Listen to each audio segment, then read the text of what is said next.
Divorce Day Diaries Day 392 and 393, and I get paid monthly, and we're coming up on that time of the month where the cash river flows, and I have a very specific budget to help me survive on a monthly payment. First off, all the money comes into one account, and then I have automatic payments that shift the money off into different accounts. Starting off with the Christmas account. It's called a Christmas account, but it sort of covers off special events all throughout the year. Easter, birthdays, anniversaries, that one doesn't really apply anymore, and like Mother's Day, Father's Day. And that all started because when I first had kids, I was on like $14 an hour. I remember doing like a budget, and after paying all of our bills and stuff, we had like $80 of discretionary spending, which means if I wanted to buy a gift for $100, I would have to save up for literally 2 weeks to do it.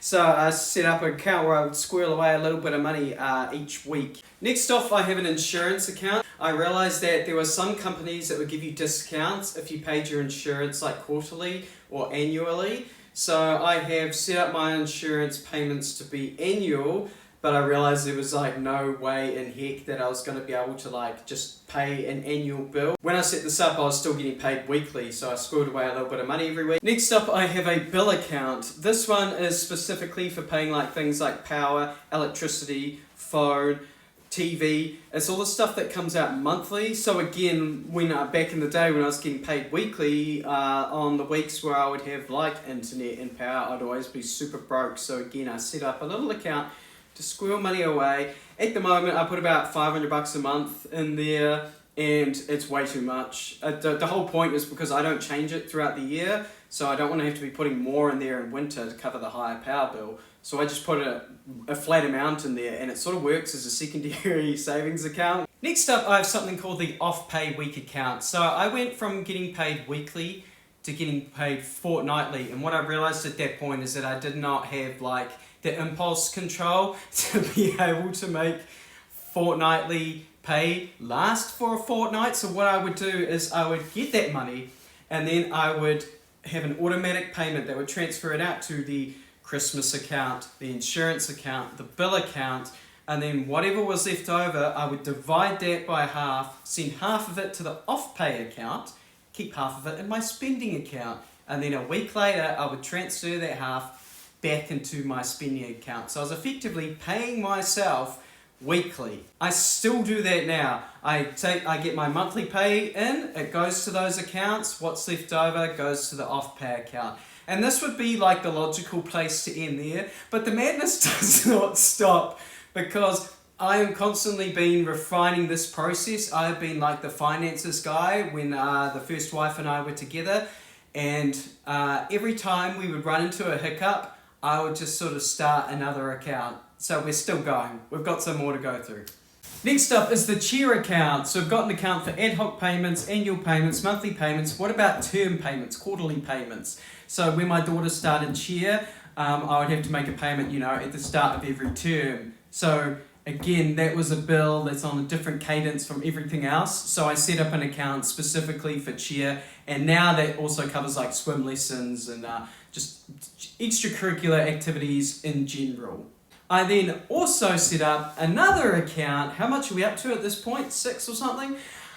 For vehicle. That's because again, at this point in time, I often couldn't afford a yearly retro. When I set that up, it would be like, oh, okay, I need to get a WAF. Often WAFs would come with repairs, and I couldn't afford to pay like a big repair bill, so I wanted like a special account that would cover WAF, retro, and have a little bit extra to pay for any repairs that needed to be done as well. Next up, when my kids started school, I realized that like you have to pay for things like, uniforms, donations, stuff like that. So I ended up setting up another account again,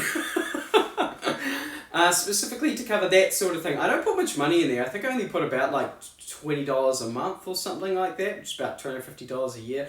I need to put more in there, because I now have 4 kids that go to school, and $250 is sort of like one child. So to reiterate, I get paid monthly into my spending account, and then money gets shifted into a Christmas and birthday account, an insurance account, a bill account, an off-pay account, an extracurricular account, a vehicle account, a school account. So 8 different accounts. It was only at this point, when my kids had started school, bearing in mind I started having kids at 23, so it would have been about 28, 29 years old, when I finally opened my last bank account, which was a savings account. I did not have the money to have money set aside for savings. I do now. I don't really have like a savings schedule. Effectively what happens is I get paid monthly, the money gets shifted into those different accounts. What's left over goes into the off-pay week account, where I then pay myself weekly from. I've turned it into a bit of a game, where if I have a number left in that off-pay week account, at the end of the month, I transfer that into my savings. So it's become something of a challenge, which I'm trying not to get too in-depth into, because then I'm sitting there going, oh, I could go out and eat food at a restaurant, but then I'm like, oh, that's going to be like $70 less I can put into my savings. But then I'm just going to be sitting at home doing nothing. Strike a balance, strike a balance. But that is how someone, me, a person with ADHD, manages to get paid monthly and survive. And I will catch you on the flip side.